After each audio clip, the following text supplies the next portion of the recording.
একটা গুজব ছড়িয়ে পড়ছে যে দেশে জরুরি অবস্থা জারি হতে যাচ্ছে, মানে আজই এটা হয়ে যাবে বা খুব সহসাই হবে, এই আলাপ আছে। এই আলাপ শেখ হাসিনা পন্থীদের যেমন আছে, শেখ হাসিনা বিরোধীও কেউ কেউ এই গুজবটি সামনে আনার চেষ্টা করছেন।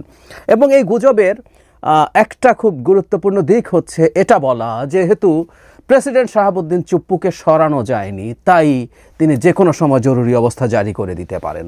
এই আলাপটা তখনও হয়েছে যখন জনাব চুপ্পুকে সরানো যাচ্ছিল না এবং সেটাকে নানানজন নানানভাবে ব্যাখ্যা করছিলেন।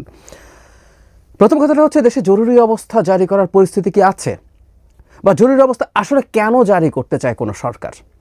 অ্যান্ড ফাইনালি জনাব চুপ্পু চাইলেই দেশে জরুরি অবস্থা জারি করে দিতে পারেন। মানে আমরা অনেকেই খুব না জেনে কথা বলে ফেলি, কারণ আসলে আমাদের ভেতরে অনেকে ক্ষোভ রয়ে গেছে, যেহেতু চুপ্পুকে সরানো যায় নাই, সুতরাং আমরা দেখাতে চাই যে চুপ্পু কত বিপজ্জনক মানুষ, সুতরাং আমাদের সতর্ক থাকতেই হবে। এই ধরনের একটা পারসেপশন কারো কারো আছে। এখন এই সুযোগে নেমে পড়েছেন এবং সত্যিকার অর্থে বেশিরভাগই আসলে সংবিধানে প্রেসিডেন্ট শব্দটা মানে কি সেটাই জানেন না, না জেনেই কথা বলেন।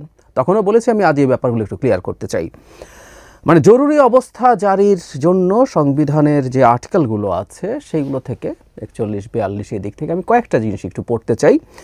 41-এ বলা হচ্ছে, রাষ্ট্রপতির নিকট যদি সন্তোষজনকভাবে প্রতীয়মান হয় যে এমন জরুরি অবস্থা বিদ্যমান রহিয়াছে যাহাতে যুদ্ধ বা বহির আক্রমণ বা অভ্যন্তরীণ গোলযোগের দ্বারা বাংলাদেশ বা উহার যে কোনো অংশের নিরাপত্তা বা অর্থনৈতিক জীবন বিপদের সম্মুখীন, তাহা হইলে, মানে তার মানে জরুরি অবস্থার জন্য এই কন্ডিশনগুলো যদি থাকে, তাহলে বহিঃশত্রুর আক্রমণ ছাড়াও অভ্যন্তরীণ গোলযোগ, অর্থনৈতিক বিপদ, এগুলোতে জরুরি অবস্থা জারি করা যায়। সো অভ্যন্তরীণ কারণে এটা সম্ভব। এবং একটা সময়সীমা বলা আছে, অনধিক 120 দিন, মানে 4 মাস। 4 মাসের জন্য জরুরি অবস্থা ঘোষণা করা যাবে, যদিও 11 সরকার এর চেয়ে বেশি সময়ের জন্য জরুরি অবস্থা জারি করে রেখেছিল এবং তারা সংবিধানে সেটা র্যাটিফাইও করেনি। এক অবিশ্বাস্য ব্যাপার, কিন্তু এটা হয়েছিল। কারণ আমরা জানি, এই কথা বহুবার বলেছি, আপনি সংবিধান ভঙ্গ করে কাজ যদি করেও ফেলেন, সেগুলো পরবর্তীতে সংবিধানে সেটা র্যাটিফাই করা যায়। আচ্ছা, এখানে সরাসরি লিখে দেওয়া আছে, না লিখে দেওয়া থাকলেও থাকতো। এই যে রাষ্ট্রপতি বলা হলে, রাষ্ট্রপতি কে আসলে? আর্টিকেল 48(3) ক্লিয়ারলি বলছে, রাষ্ট্রপতি জাস্ট দুটো কাজ নিজের সিদ্ধান্তে করতে পারেন।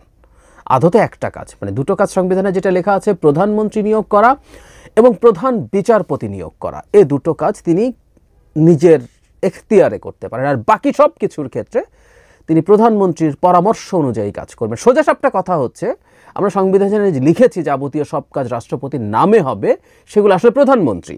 আর প্রধানমন্ত্রী নিয়োগও আসলে রাষ্ট্রপতির হাতে ওই অর্থে না, কারণ নির্বাচনে যিনি সংখ্যাগরিষ্ঠ আসন পাবেন তাকেই প্রথম ডাকতে হবে সরকার গঠন করার জন্য। তাহলে রাষ্ট্রপতির ক্ষমতা আসলে একটা। আর যাবতীয় যত জায়গায় যে রাষ্ট্রপতি জরুরি অবস্থা জারি করতে পারবেন বলছেন, এগুলো আসলে প্রধানমন্ত্রীর সিদ্ধান্ত। ইনফ্যাক্ট এই আর্টিকেলে এটা আবার আলাদা করে লিখে দেয়া আছে, খেয়াল করি, আমি পড়ছি। তবু শর্ত থাকে যে অনুরূপ ঘোষণার বৈধতার জন্য ঘোষণার পূর্বেই প্রধানমন্ত্রীর প্রতিস্বাক্ষর প্রয়োজনীয় হইবে। ক্লিয়ারলি বলা হচ্ছে, তো প্রধানমন্ত্রীর প্রতিস্বাক্ষর ছাড়া এটা হবে না। এখন কেউ বলতে পারেন যে দেশে এখন প্রধানমন্ত্রী নেই, কি হবে তাহলে? প্রধান উপদেষ্টা আছে, মানে আমরা কেউ যদি ঝুট ঝামেলা করতে চাই আর কি। ইনফ্যাক্ট এই ঝামেলাটা বন্ধ করার জন্যই সেপ্টেম্বরে এই যে অন্তর্বর্তীকালীন সরকার, তারা একটা অধ্যাদেশ জারি করেছিলেন। সেই অধ্যাদেশ অনুযায়ী এই সরকার আদতে প্রধানমন্ত্রী যা ক্ষমতা, যা তার দায়িত্ব, তার সুযোগ সুবিধা, মন্ত্রীরা, এই সব কিছু নিয়ে একটা অধ্যাদেশে এটা ক্লিয়ারলি বলা আছে যে তারা এই কাজটা করবেন, তারা প্রধানমন্ত্রীর জায়গায় একইভাবে কাজ করে। সুতরাং বাংলাদেশে এই মুহূর্তে প্রধানমন্ত্রী না থাকলে প্রধান উপদেষ্টা ঠিক সেই দায়িত্বে রত আছেন। সুতরাং জরুরি অবস্থা জারি করার ক্ষেত্রে আসলে প্রধান উপদেষ্টাকেই যেতে হবে। এখন জরুরি অবস্থা হবে না সেই তর্কে এখন যাচ্ছি না। তাহলে প্রাথমিকভাবে কথাটা হলো, জরুরি অবস্থা জারি আসলে করতে হবে প্রধান উপদেষ্টাকে। রাষ্ট্রপতি চুপ্পু কিছুই না, উনি কিছুই না। এবং আমি মনে করি অত্যন্ত ক্ষমতাহীন একজন পাপেট হিসাবে উনি বসে আছেন, একেবারে হার্মফুল বস্তু। এখন সরকার জরুরি অবস্থা জারি করবে কিনা, মানে জরুরি অবস্থা আসলে জারি করার উদ্দেশ্যটা কি, কেন জরুরি অবস্থা জারি করা হয়? মানে ধরুন জরুরি অবস্থা জারি করে যা করা যায়, সেই জিনিসগুলো জরুরি অবস্থা জারি ছাড়াও করা যায়। একটা জায়গায় খুব গুরুত্বপূর্ণ পার্থক্য আছে, সেগুলো কারণেই আসলে জরুরি অবস্থা জারি করা যায়। ধরুন দেশে খুব গোলযোগ হচ্ছে, সরকার চায় যে সভা সমাবেশ বন্ধ করে দেবে, এই ঘোষণা তো এক্সিকিউটিভ অর্ডার দিয়ে করা যায়, 144 ধারা জারি করে করা যায়, তো এই যে প্রধান উপদেষ্টার কার্যালয় এবং শাহবাগ এলাকায় সভা সমাবেশ ডিএমপি বন্ধ করেছে, তার জন্য জরুরি অবস্থা জারি করা লাগেনি তো। যদিও এনসিপি আওয়ামী লীগের বিরুদ্ধে একটা সমাবেশ শাহবাগে করেছে, এটা ভেঙে। এই যে চর্চাগুলো খুব খারাপ, এগুলো তো এক্সট্রা হ্যাডাম দেখানো ভালো কিছু হয় না, মানুষের কাছে রং পারসেপশন দেয়। যাই হোক, সো সভা সমাবেশ বন্ধ করা যায়, বহু রকম পদক্ষেপ নেওয়া যায় এক্সিকিউটিভ অর্ডার দিয়ে। কিন্তু জরুরি অবস্থায় একটা বিশেষ ক্ষমতা আছে সরকারের হাতে, সেটা হচ্ছে যে আর্টিকেল 36, 37, 38, 39, 40, 42, মানে এগুলো প্রত্যেকটা তৃতীয় ভাগে বর্ণিত মৌলিক অধিকার, যেমন আপনার রাজনৈতিক অধিকার, সমাবেশের অধিকার, মত প্রকাশের অধিকার, এই জিনিসগুলো এখানে আছে, চলাফেরার অধিকার। এগুলো যদি লঙ্ঘিত হয় তাহলে কিন্তু আমরা হাইকোর্টে যেতে পারি, আমরা রিট করতে পারি। আমাদের মৌলিক অধিকার যখন লঙ্ঘিত হয় আমরা রিট করতে পারি সরকারের বিরুদ্ধে। জরুরি অবস্থায় ওই ক্ষমতাটা, ওই অনুচ্ছেদগুলো স্থগিত করে দিতে পারে সরকার চাইলে। তাতে যেটা দাঁড়ালো, আমার আপনার বিরুদ্ধে অনেক মৌলিক অধিকার লঙ্ঘিত হতে পারে, অনেকগুলো মৌলিক অধিকার, আরবিট্রিয়ারলি আমাকে গ্রেফতার করা হলো, আমি কোর্টে যেতে পারবো না। সো সরকারের হাতে এই একটা এক্সট্রা ক্ষমতা তৈরি হয় যে বিচার বিভাগ চাইলেও নাগরিকের পক্ষে দাঁড়িয়ে ইন্টারভিন করতে পারে না। জরুরি অবস্থার মূল মাঝে যা আসলে এটা এই না যে আমি সমাবেশ বন্ধ করতে চাই, আমি ওকে ধরে নিতে চাই, না, এগুলো সবই করা যায় জরুরি অবস্থা ছাড়াও। কিন্তু আমাদের কোর্টে যাওয়া, আমাদের মৌলিক অধিকার বলবৎ করার যে চেষ্টা, সেটা বন্ধ করা যায়। এবং কতদিন? 4 মাসের জন্য।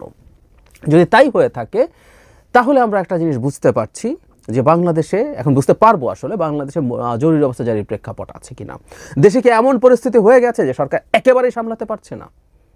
কোনো সন্দেহ নেই, সরকার যথেষ্ট খারাপ পারফর্ম করছে, কিন্তু এখনও সরকার সামলাতে পারছে না। এবং মামলা করে করে, মূল জায়গা ওটা, মানে যত রকম ডিস্টারবেন্স, যত রকম প্রবলেম আছে, যত কিছু সরকার নিষিদ্ধ করতে চায়, সব সে এক্সিকিউটিভ অর্ডারে নিষিদ্ধ করতে পারবে।